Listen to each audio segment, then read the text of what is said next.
Buenas noches, bienvenidos. Esto es Zona Franca, yo soy Daniel Pacheco. El 6 de marzo del 2020, una mujer que había llegado de Milán a Colombia de 19 años se convirtió en el primer caso confirmado de COVID-19 en el país.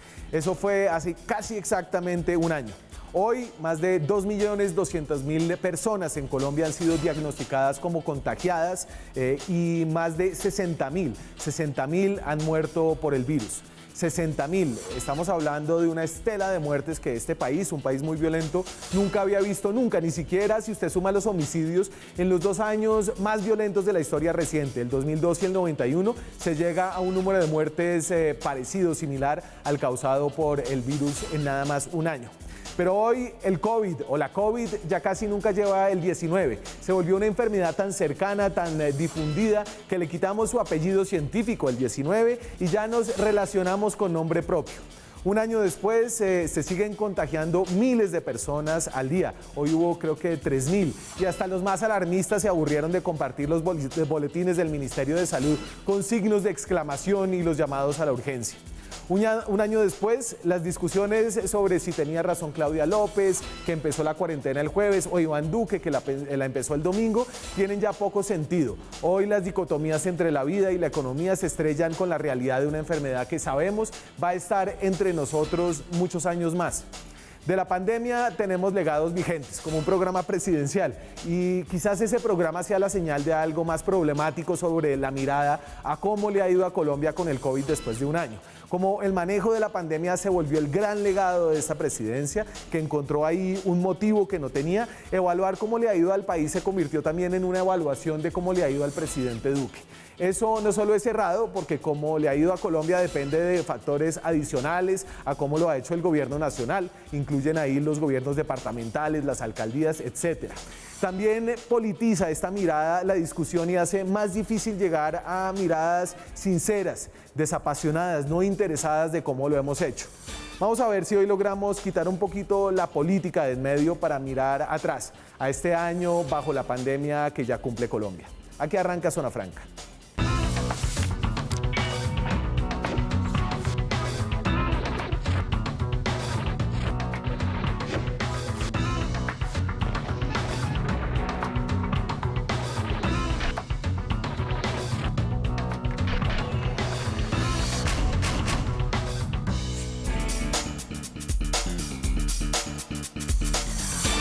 Son las 9:03 de la noche, estamos en directo aquí desde Bogotá. Esta noche tengo el gusto de estar acompañado con una persona que nos ha ayudado a navegar toda esta pandemia y además en vivo y en directo, es decir, una persona presencial. Tatiana Andia es socióloga, trabaja en la Universidad de los Andes, es economista también. ¿Sí? Sí, correcto, historiadora. Listo, pucha, es que en los Andes es como 2 por 1. Es 2 por 1, pero exacto. por esa matrícula está bien. ¿Qué más? Muy bien, muchas gracias por invitarme de nuevo. No. Ahora no sé cuándo no hablar a la cámara, ahora le tengo que hablar a usted. Sí. No, hábleme, aprovechemos que somos personas. Exacto, de carne y hueso. humanas. Le voy a poner aquí esto de hace casi un año, exactamente un año.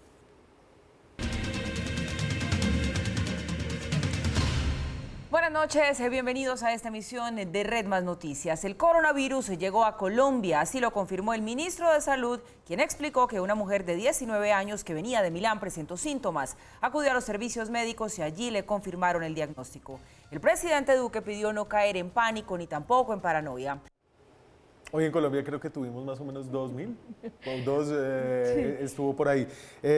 Nuestro primer invitado, usted me va a ayudar a entrevistarlo, Tatiana, es el viceministro de Salud, Luis Alexander Moscoso, viceministro de Salud y Prestación de Servicios, exsecretario de Salud de Barranquilla. ¿Cómo está, viceministro? Buenas noches.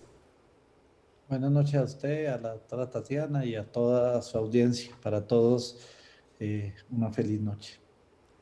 Señor, ¿qué tal este año? Un año loco para usted, me imagino. Creo que en el gobierno todos deben decir, bueno, yo me acuerdo el día en que llegó, yo sé dónde estaba el día en que diagnosticamos el primer caso.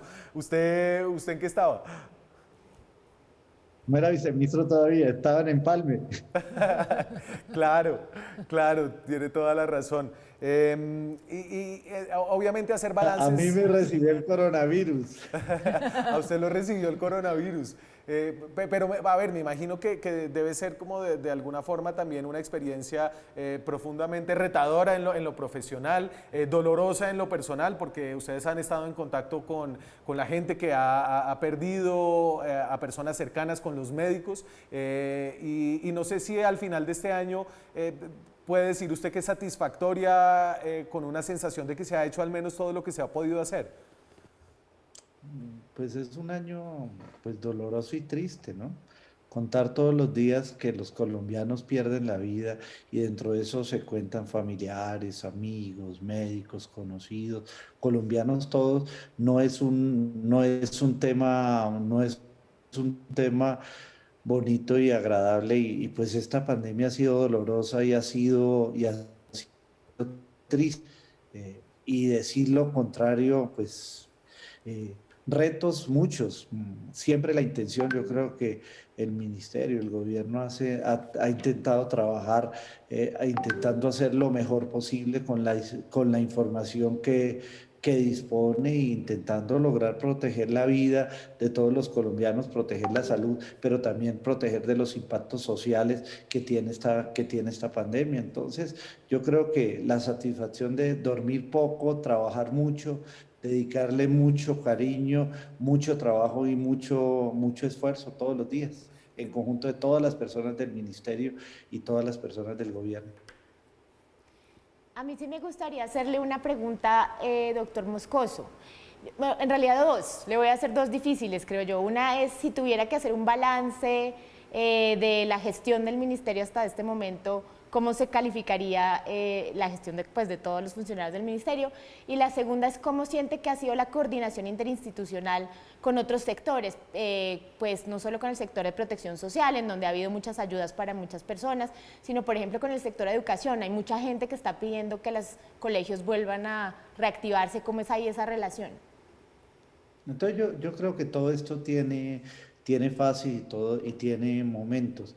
Pues lo primero con esta pandemia y esas cifras tan aterradoras que se planteaban desde el principio.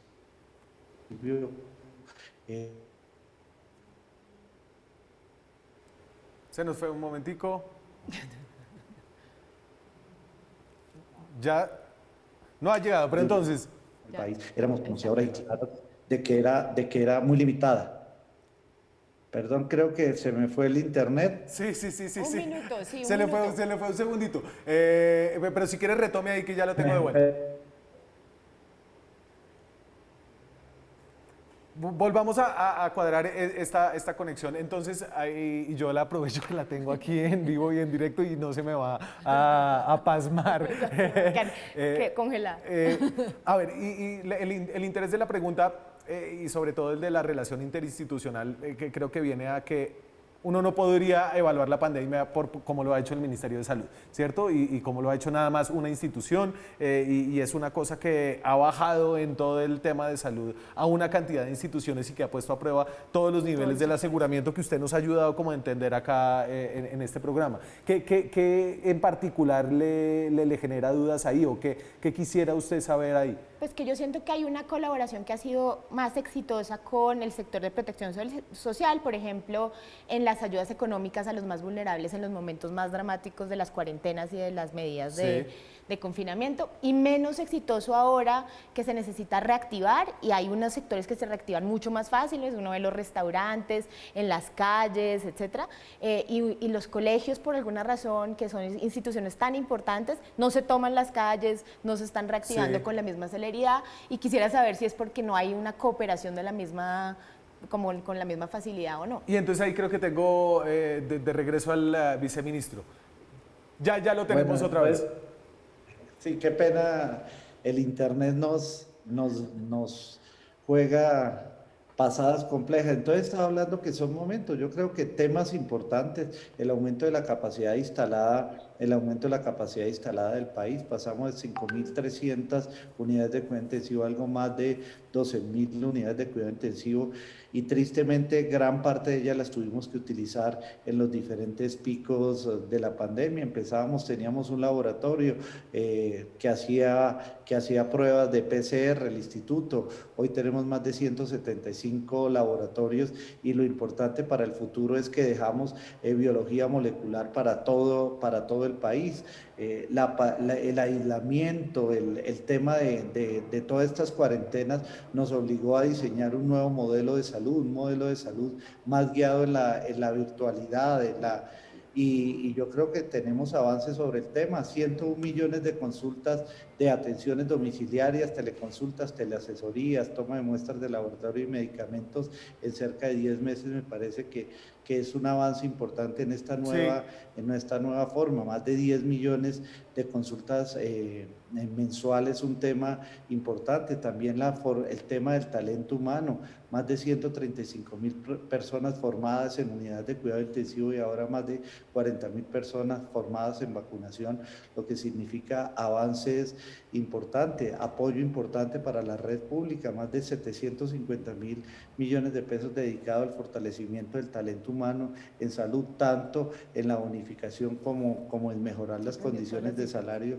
en las entidades públicas, y unas inversiones muy grandes para el mejoramiento de esa capacidad hospitalaria. Entonces yo creo que ese tema ha sido avance, son temas que nos quedaron, son temas que se diseñaron no solamente para pandemia, sino para que quedaran hacia adelante, y creo que eso le va a servir a los colombianos de forma positiva. Y ahora este reto tan grande que es toda la jornada de vacunación, y un tema que a veces olvidamos que es muy importante, es las formas de que los colombianos entendemos que gran parte de nuestra salud depende de nuestras actitudes, de cómo nos comportemos. Eso de aprender a lavarnos las manos, pues eso lo debimos haber sabido, lo debimos haber conocido, y lo debimos haber aplicado siempre. Entendemos que el distanciamiento, que el tapabocas, pero también hay otras cosas, el agua potable, el saneamiento básico. Yo creo que esto nos va a dejar cosas importantes para la salud pública. Y sobre la segunda pregunta, pues lógicamente uno de los temas más complejos fue poner de acuerdo a diferentes actores, EPS, IPS, entidades territoriales departamentales, de una corriente política, municipales de otra corriente política, el Congreso, las asambleas, poner de acuerdo y poner a trabajar todos en conjunto, por ejemplo, a las juntas de acción comunales, a los veedores, a los líderes, a los párrocos, a tener que esto no era un proceso ni del sector público, ni mucho menos, que esto era un tema de trabajo conjunto, y donde todos teníamos que tirar para el mismo lado. Creo que fue una experiencia muy interesante y muy constructiva. Yo creo que de los procesos del país en el cual aprendimos todos a tirar para el mismo lado, aunque pensáramos distintos, fue esto. Entonces yo creo que constructivo. Estamos en un nuevo momento, en este nuevo momento, que es el momento de recuperar, de reactivar la economía, de reactivar los empleos, porque existe esa otra pandemia, la pandemia que es de las personas que perdieron el trabajo, las personas que perdieron las intervenciones. Sí, y déjeme, yo le pregunto, y como para evitar que se me vaya por esas listas largas que yo sé que ustedes tienen de los datos y las cifras que son importantes, ¿usted hoy en día piensa que se habría podido hacer algo distinto con lo que sabe? Es decir, al principio obviamente estábamos entrando en pánico con solo un caso de coronavirus, teníamos mandatarios que pensaban que esto se iba a acabar en unos meses, teníamos expertos que pensaban que había enfermedades más peligrosas, que el dengue iba a ser más peligroso o que esto iba a ser apenas una gripa, y yo entiendo eso, y digamos que traerlo aquí a cuento como que se estaban equivocando, pues es no tener en cuenta que estábamos manejando un grado de incertidumbre muy alto. Pero teniendo en cuenta lo que usted conoce hoy, ¿hay cosas que habría hecho distintas, o que usted dice, mire, nos cerramos demasiado, debimos haber seguido funcionando, o realmente podíamos haber manejado el tema hospitalario de una manera distinta, o la negociación con las vacunas? No sé si algo de eso como le haya surgido en el repaso de este año. A ver, yo creo que uno sería ilógico pensar que si uno mira en retrospectiva y sabe lo que va a pasar, no puede adoptar mecanismos y ajustes distintos. Pues lógicamente es mucho más fácil cuando uno ha vivido la historia. Pero, por ejemplo, en ese tema tan discutido, si cerramos muy temprano, cerramos muy tarde, cada día nos convencemos más que lo hicimos en un momento adecuado. Si calculamos y hubiéramos dejado al país, todo el país, como por ejemplo los picos que iniciaron en Barranquilla 2 meses después, probablemente la situación hubiera sido más crítica y más compleja. El lograr muchas cosas, yo creo que muchas de estas cosas las repetiríamos, de pronto ajustaríamos temas puntuales en énfasis, por lo menos este pico de Navidad y Año Nuevo en el cual insistimos tanto con la gente, insistimos tanto, pedimos que los adultos mayores no los visitáramos, por lo menos estas cosas dice uno, ay, ¿qué hubiéramos hecho para reforzar esas medidas? Intentamos hacer lo posible, pero como dicen, siempre habrá cosas para mejorar. Y sobre las vacunas, es claro que Colombia prefirió un modelo de vacunación masiva y no un modelo mediático de vacunación y pues siempre hay cosas para ajustar y siempre hay cosas que que pudieron tener otros resultados, pero yo creo que vamos sobre el camino y la gran mayoría de las cosas las repetiríamos. Déjeme, le voy a mostrar aquí un par de cifras y yo traté de hacer unas comparaciones con países distintas a las que hace el presidente Duque en prevención y acción, que son ajustadas a los datos, pero uno simplemente poniendo el orden y los países que quiere compararse, pues se puede mejorar o empeorar. Yo aquí traté de poner a países de relativamente el mismo tamaño en términos de población, y estos son contagiados por COVID-19 por millón de habitantes, es decir, la cantidad en proporción de la población que se contagió. Y en España tuvo unos índices de contagio más altos, por ejemplo 67.000, Argentina un poquito más alto que Colombia, Colombia 45.000 personas por cada millón de habitantes se contagiaron, Kenia, que es un país africano de relativamente el mismo tamaño de Colombia, apenas 2.000 personas por millón de habitantes, y Corea del Sur 1.8 mil por millón de habitantes. Y aquí entonces uno empieza a ver como unas tendencias que yo creo que todavía no entendemos del todo, y es que América Latina fue una región muy golpeada y en el contexto latinoamericano Colombia está en media tabla. En el contexto mundial está en la parte alta de la tabla como uno de los países más afectados, y realmente hay unos países y unos continentes donde pensamos que iba a haber una afectación mucho más grande porque tenían problemas similares a los nuestros, informalidad, sistemas de salud no tan fuertes, que no han sido afectados como los africanos. Usted, en esta visión global, ¿qué lecciones le deja este año? Bueno, del coronavirus hay cosas que no conocemos, hay cosas que no conocemos. Por ejemplo, sabemos hoy que las personas que tienen sobrepeso o obesidad tienen un índice mayor o un riesgo mayor. Sabemos, por ejemplo, que los factores de cultura o los factores de protección, por lo menos algunas condicionantes, por lo menos la dispersión territorial, por lo menos la densidad, influyen negativa o positivamente en el comportamiento. Conocemos que la cultura, que los factores cultura y las interpretaciones particulares de las libertades de cada país generan parte de esos condicionantes. Por lo menos si vemos la tasa de Japón es muy pequeña, pero hay una cultura muy asociada, que toda su historia estuvo plagada de epidemias, y hay una cultura y una forma de vivir particulares con respecto a eso. Si uno compara, por ejemplo, Corea del Sur, donde hay unas medidas muy rígidas, donde hay una cultura y una interpretación particular de las libertades individuales y de las libertades colectivas, que permiten, por ejemplo, que usted tenga una app donde lo siguen, donde lo pueden controlar y donde usted puede tomar medidas en algunos casos. O sea, eso hace Sí. países distintos, componentes distintos, y no sabemos las causas por las cuales en África, por lo menos, o en nuestro Caribe insular, americano tuvieron un impacto distinto. Esto nos lo dirá el tiempo y los expertos nos lo mostrarán. Por eso a mí me parece que la comparación con países similares, de zonas similares, es una comparación válida, y tenemos que compararnos con cifras de tamaños similares y de concentraciones y densidades similares para obtener el resultado. Y lo que sí es claro es que esta enfermedad, ante contacto cercano y prolongado, el contagio es muy probable. Déjeme, ministro, y empiezo a cerrar. Esta es una pregunta que es un poquito de coyuntura, pero que también creo que incluye unas de las tensiones interesantes que han surgido alrededor de la vacunación. La vacunación tiene dos principios básicos, que son la equidad y la eficiencia. En esa discusión ha surgido como el tema de la vacunación de los privados, que me parece que pone en juego esos dos principios, porque usted diría, bueno, si yo dejo que los que tienen plata paguen su vacuna, estoy de alguna forma ayudando a quitarle peso a los recursos que tiene que invertir en el Estado, en ayudar a las personas que tienen recursos disponibles, y eso ayuda a la eficiencia del sistema de vacunación, pero no necesariamente a la equidad, porque básicamente los que tienen plata entonces se van a saltar esa fila. ¿Usted cómo ve la cosa ahí? ¿Usted cree que esos principios se pueden negociar un poco para permitir, en qué momento permitirlo y cómo argumentárselo a la gente?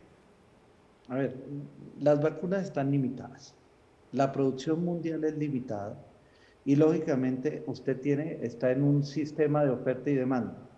Los sistemas públicos tienen unas condiciones muy particulares, ofrecer a condiciones de mercado, pero definitivamente usted puede tener un privado que le ofrezca a una farmacéutica el doble de lo que paga el Estado colombiano. Y retirarle no es aportar una vacuna más, es quitarle una vacuna a alguien de riesgo que lo tiene, porque los principios de equidad nuestra no están asociados al ingreso económico, están asociados al riesgo de la población. Entonces le vamos a quitar la vacuna a una persona de 80 y más años, probablemente porque alguien la pueda comprar. Por eso en primera instancia, en el primer momento, hasta tanto superemos estas poblaciones de riesgo, el ministerio se reservó la posibilidad, si bien de poder autorizar la vacunación de privados, de no hacerlo en ese momento para no poner a competir a los privados con las compras públicas y poner la prioridad de la gente, la prioridad de la vida por encima de este factor. Una vez ya estamos avanzando, por eso el señor ministro manifestó muy claramente, si los privados quieren traer vacunas, mándenos la solicitud, indíquenos qué vacuna van a tener, cuántas van a traer, dónde las van a aplicar, cuál es la red de frío que tienen, y en este momento podemos empezar a evaluar y trabajar en este tema y que se conviertan en un factor complementario. Anteriormente, mientras no cumpliéramos esos vitales colombianos que tenían que estar protegidos, pues lógicamente no podíamos poner a competir sector público y privado. Sí. Creo que es una respuesta diplomática a una pregunta muy difícil, que me quedo ahí básicamente, viceministro, con que hasta que no se haya superado la primera etapa donde están las personas más vulnerables, va a ser muy difícil porque hay un stock limitado de vacunas, y más allá de que usted le esté pagando el doble a la farmacéutica, sí se la está quitando a alguien que la necesita. Viceministro, le agradezco mucho tomarse el tiempo esta noche. Yo sé que parte del trabajo de ustedes ha sido también de difusión de la información, y que eso ha ocupado muchas horas de unos días muy limitados y con otras obligaciones. Entonces le doy las gracias por tomarse los minutos hoy. Muchas gracias a usted, y recordarle a los colombianos dos hechos. Primero, que seguimos en pandemia, que venimos bajando los casos, pero el virus está ahí, está esperando que nos relajemos, que nos quitemos el tapabocas para infectarnos. Y lo segundo, la vacunación en Colombia es segura y es efectiva. Entonces, invitar a todos los colombianos en este momento en la línea de 80 y más años, que a todos ya los están llamando, y si no los llaman, proceder a llamar a su asegurador. Vacunémonos, es una vacunación segura. Un ejemplo, el día de ayer mi papá de 82 años fue vacunado con Sinovac. Invitemos a los colombianos a vacunarnos. esta es la medida para empezar a salir de este tema tan complejo que hemos tenido. Muchas gracias a todos. A usted, señor, muchas gracias. Nosotros seguimos aquí con esta evaluación, balance, mirada, discusión del primer año desde que llegó el primer caso de coronavirus a Colombia. Ya volvemos.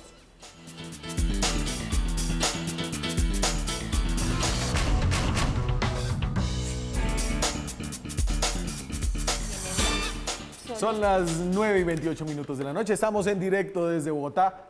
Me acompaña en el estudio Tatiana Andia. Tiene un doctorado en sociología, es economista, historiadora, profesora en la Universidad de los Andes, experta en salud pública. ¿Qué tal le pareció Moscoso?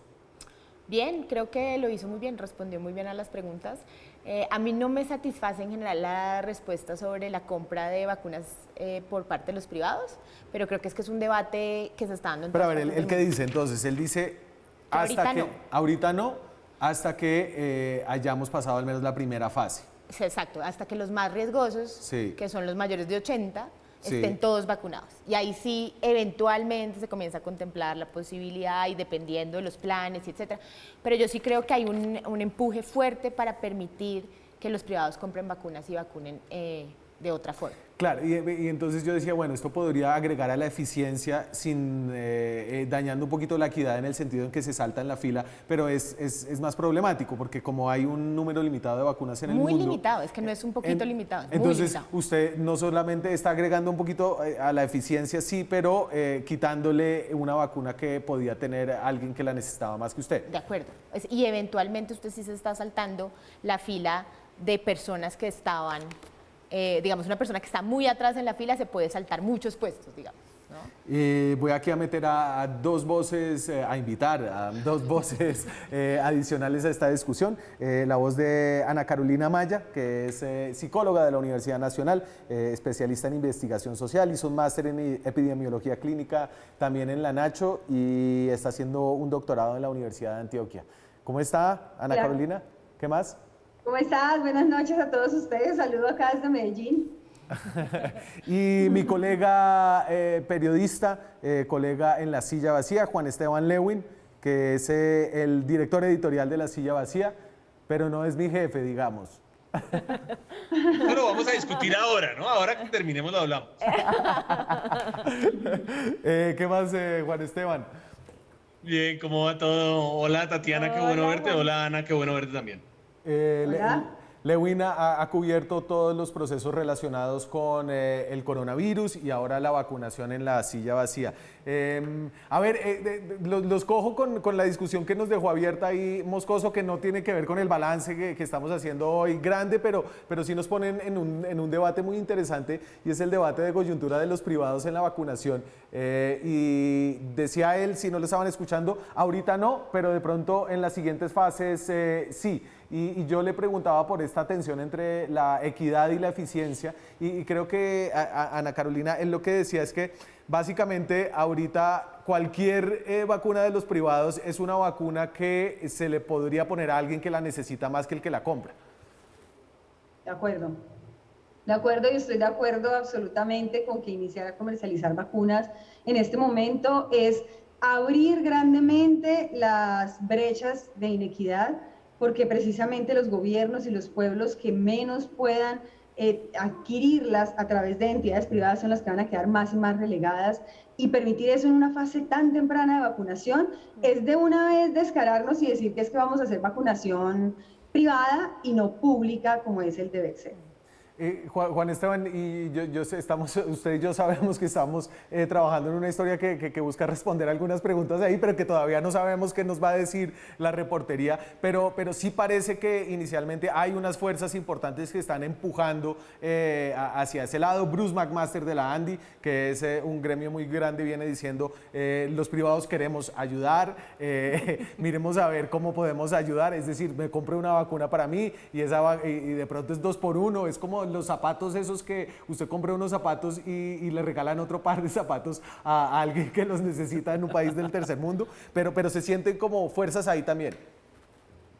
Sí, y a mí me parece que hay una cosa muy interesante, o dos quizás mejor, que son preguntas que no se resuelven. Una que yo no termino de entender es los privados, cómo demonios piensan o dónde demonios piensan sacar esas vacunas, porque como decía Tatiana hace un momentico, pues está súper restringida la capacidad de acceder a ellas. Países como Italia o como Alemania tienen dificultades, no sé si vieron ahorita Italia bloqueando la salida de unas dosis a Australia porque AstraZeneca no les ha dado las que quedó de darles y demás. Es complejo pensar de dónde las van a sacar. Y lo otro, que es otro recurso limitado diferente, es la capacidad de vacunación como tal. Las personas que saben vacunar y demás, ahí habría una puja, es con el gobierno, con lo público. Los vacunadores, que no es tampoco una cantidad ilimitada, pues tendrían que trabajar o para el uno o para el otro. Entonces esto reforzaría, por un lado, lo segundo, la desigualdad de la que hablaban Ana o Tatiana, pero lo primero también a mí me deja es un interrogante enorme que ojalá podamos resolver, y es de dónde piensan o en qué momento piensan poderlas comprar, ¿no? Y traer aquí a Colombia, eso no es tan sencillo.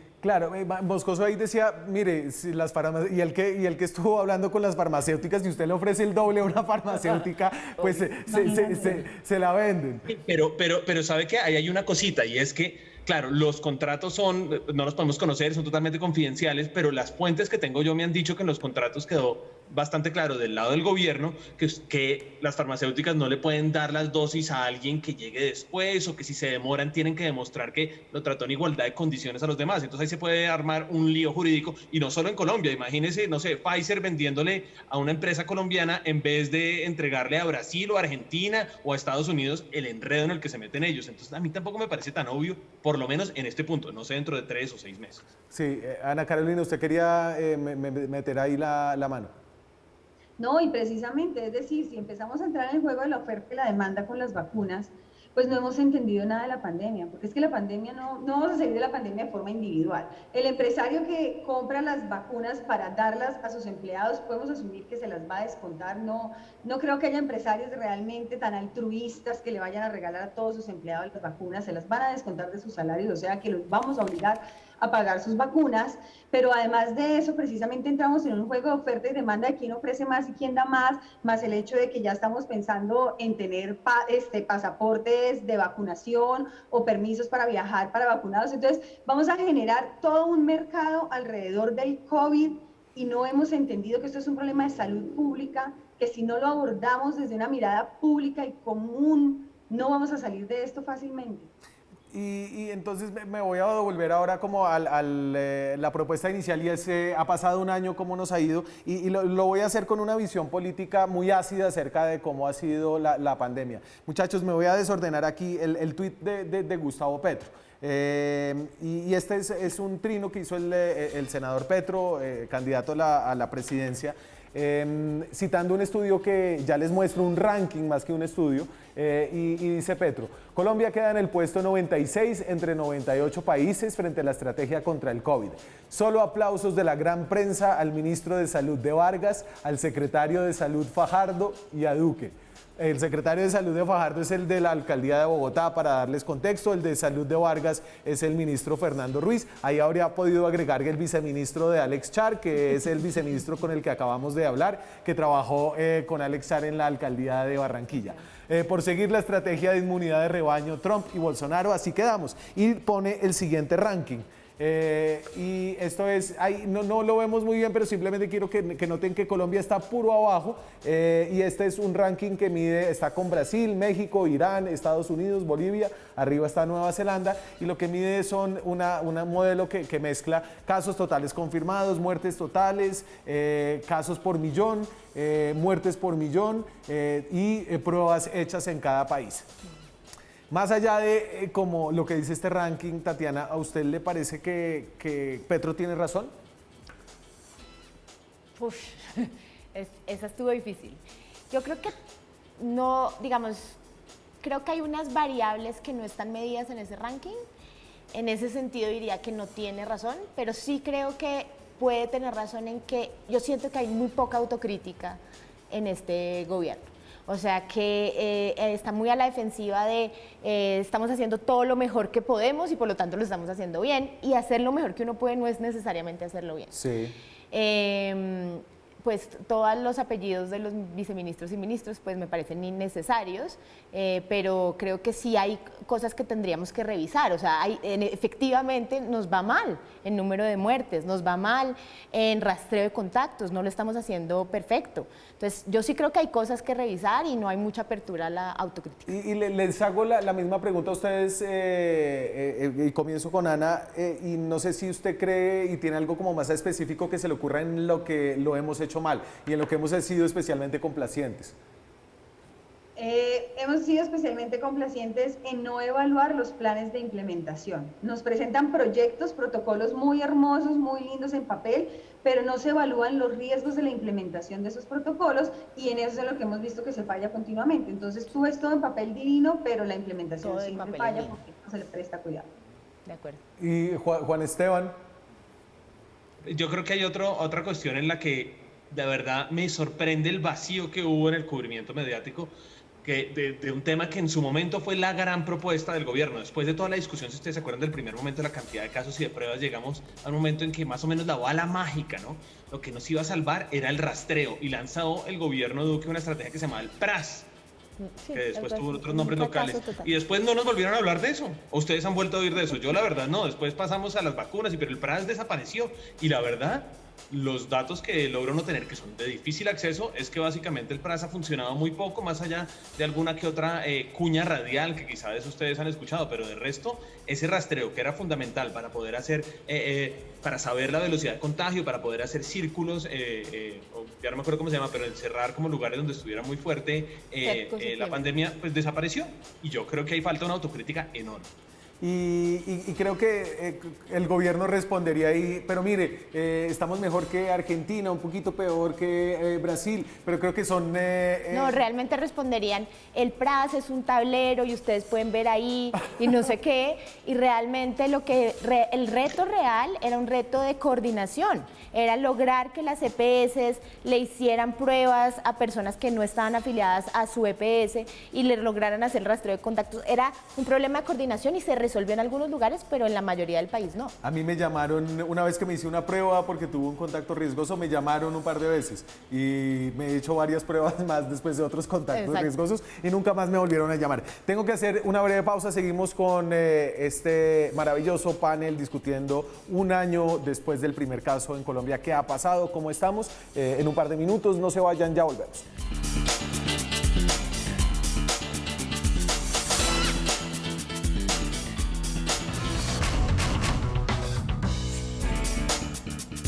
...42 de la noche. ¿No parecemos Suiza? ¿Usted de qué quiere hablar? Yo de que no somos Suiza y a veces los planes parecen como si fueran para Suiza. ¿Cómo así? Como el plan de vacunación. Ajá. O sea, es agendamiento de citas, contacto... Tranquila que te llamamos. Sí, tranquila que te llamamos. Estás en la primera fase y te vamos a llamar, te vamos a contactar. Tú no puedes contactarnos.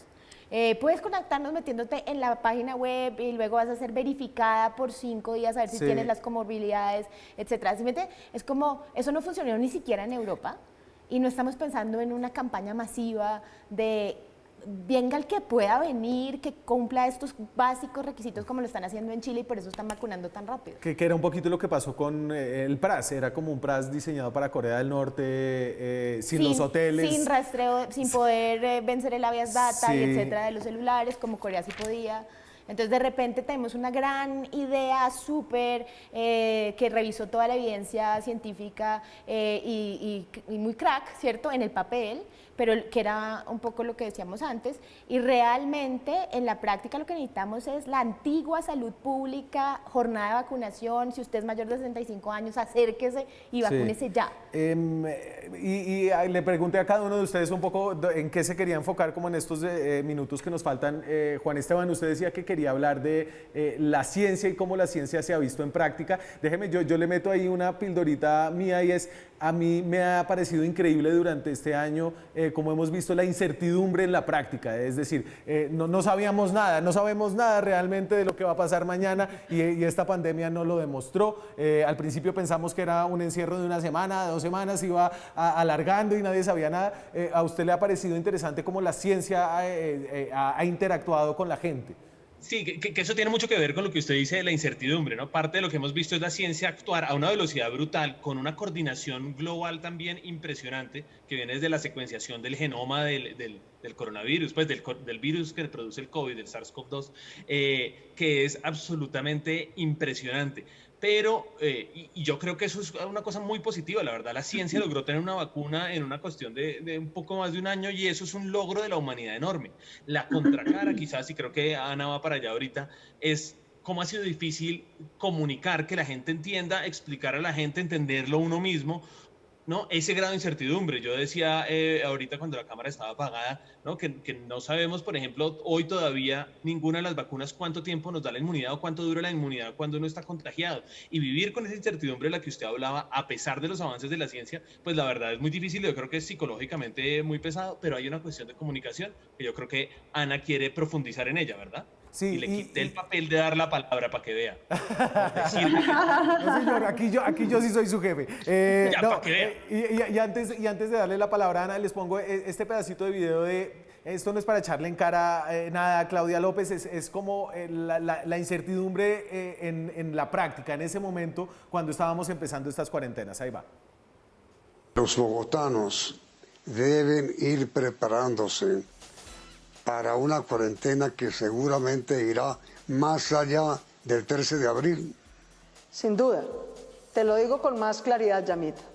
Los bogotanos y los colombianos debemos empezar a mentalizarnos en que tal vez vamos a tener que estar en una cuarentena de alrededor de 3 meses.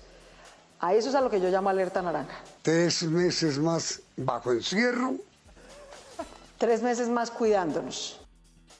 Y Yamid obviamente todavía no ha podido salir de la casa. O sea, Ana, usted quería hablar como del tema de cómo se han comunicado estos retos de salud. Fatales. Fatales, es la comunicación del gobierno hacia la población sobre todos los asuntos de la pandemia, cualquiera que tú escojas, ha sido fatal, desde la comunicación verbal hasta la comunicación no verbal, es decir, se hacen piezas preventivas en donde las imágenes que se usan incumplen los protocolos, en donde las mismas imágenes son contradictorias al mensaje que están pasando. Hoy en día, por ejemplo, las comunicaciones hablan de que las vacunas van a reducir los contagios cuando desde la ciencia sabemos que eso no está probado y que solamente vamos a reducir las muertes o los casos graves. Entonces, cada fase de la pandemia ha tenido enormes problemas de comunicación que le han abierto el camino a toda la infodemia y a todo lo que ha sido las teorías conspiracionistas, porque como el gobierno no da una respuesta clara ni confiable sobre lo que se espera o lo que uno puede esperar, entonces la gente empieza a escuchar cualquier voces, miles de voces, y ahí entra toda esa confusión de información que vuelve mucho más difícil la comprensión sobre qué sí y qué no.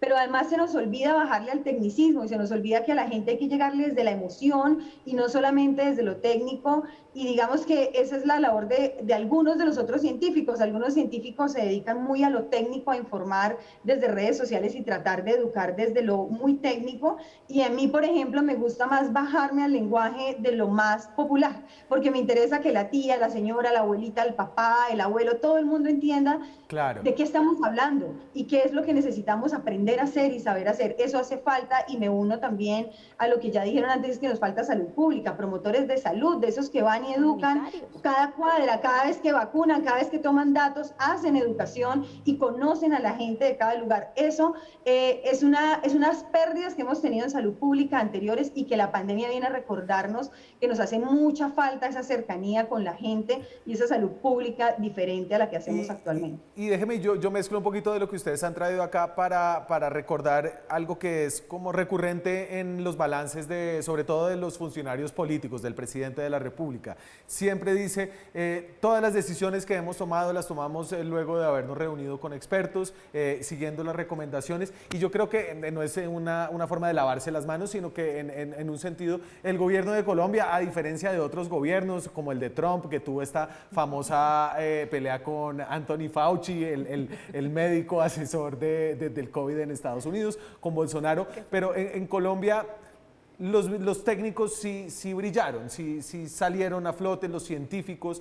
Aquí nadie trajo al brujo amazónico para curar el COVID, nadie dijo que no iba a existir y eso fue un acierto. Sí, yo creo que eso es un acierto, pero yo también creo que los técnicos llegan hasta cierto punto. O sea, un técnico te dice, básicamente no sabemos casi nada a este punto. La balanza se inclina más o menos hacia allá, claro. Pero el político tiene que tomar una decisión con esa información bastante incompleta. Entonces eso de estamos tomando decisiones con base en lo que dicen los expertos es una frase vacía porque los expertos dicen muchas cosas y todas pues no concluyen mayor cosa. Sí. Entonces realmente se trata de decisiones políticas y punto, ¿no? Y por eso no son las mismas de diferentes niveles de gobierno. Se me acaba el tiempo acá, pero en el próximo bloque, Juan Esteban, voy a usar un trabajo que usted hizo en la silla vacía, que es el detector de la silla vacía. Entonces, ustedes le pasan como el detector de mentiras a unas afirmaciones. Lo hicieron acá en el canal Red Más también en las pasadas elecciones, pero simplemente quiero que usted le cuente a la gente un poco qué es lo que va a escuchar ahorita después de comerciales y cómo fue que ustedes llegaron a la definición de si esto era cierto, falso, exagerado o cierto, pero, etcétera. Pues no, básicamente lo que hacemos es que tomamos declaraciones de funcionarios públicos o en muchas ocasiones también informaciones de esa infodemia de la que hablaba Ana, que circulan en las redes sociales y revisamos y contrastamos con fuentes oficiales y verificables para poder, pues para saber si lo que están diciendo tiene un sustento en la realidad, o por lo menos en la mejor información disponible o no lo tiene. Pero yo creo que ahorita viendo el ejemplo se entiende mejor, ¿o no? Sí, vamos a ver. Vamos, pues depende de cómo lo haya hecho usted allá, a mí no me eche la culpa. No, yo hice copy-paste literalmente. Juan Esteban Lewin es director editorial de La Silla Vacía, Ana Carolina Maya es psicóloga, especialista en investigación social, está haciendo un doctorado en epidemiología. Muchas gracias a ustedes dos. No, muchas gracias. Gracias. Chao. Chao. Seguimos nosotros aquí en Zona Franca. No se vayan, le pasamos el detector a la manera como presentó uno de los funcionarios más cercanos al presidente Iván Duque los logros en la vacunación. Les dejo el titular que utilizó La Silla Vacía, unos logros inflados por la presidencia de la República. Ya volvemos.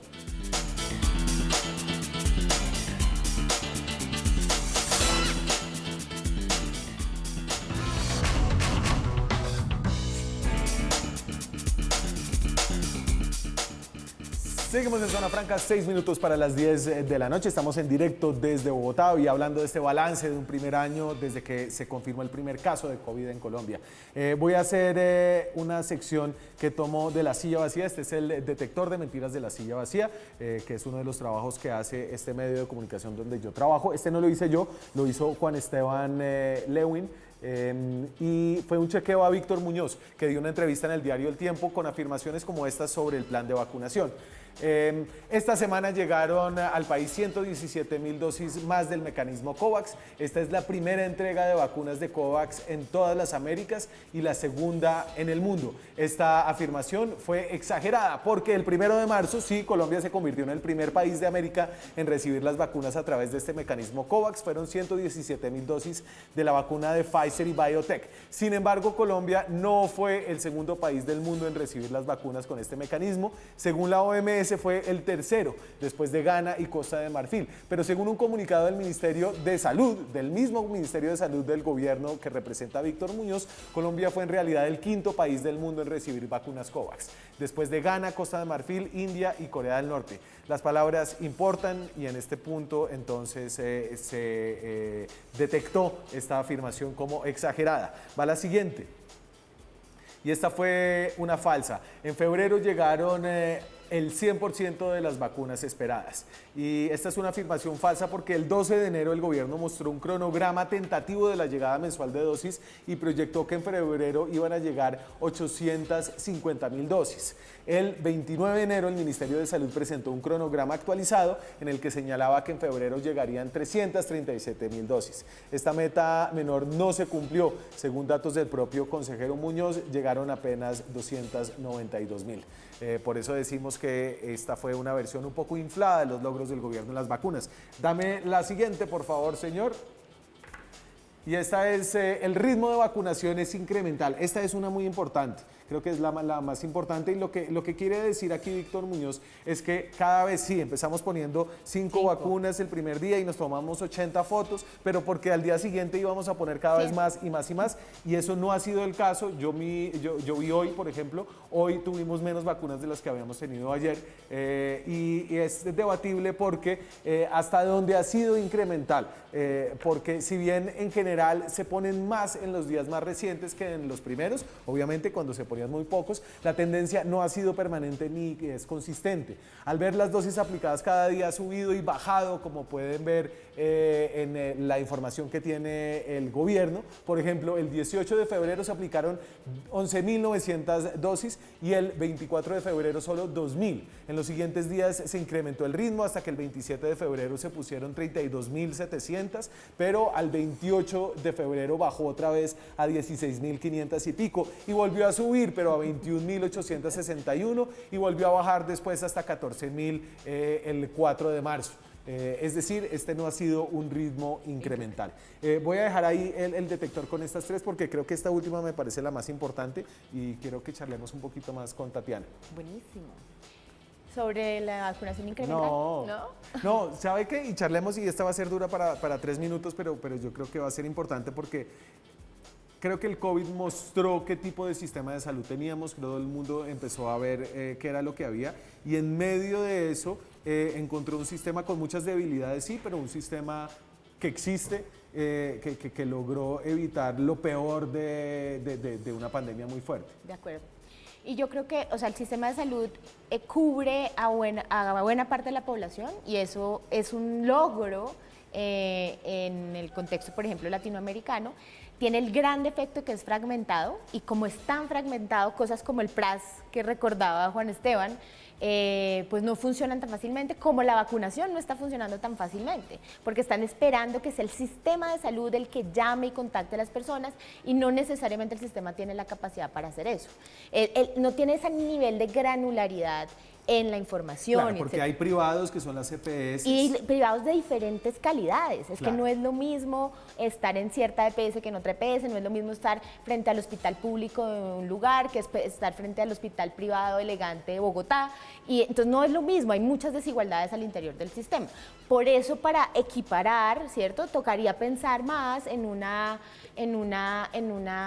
estrategia más clásica de salud pública, especialmente para cosas como rastreo de contactos y cosas como la vacunación. Y eso quiere decir una respuesta estatal de salud pública, estatal, centralizada, territorial, con promotores comunitarios, etcétera, etcétera.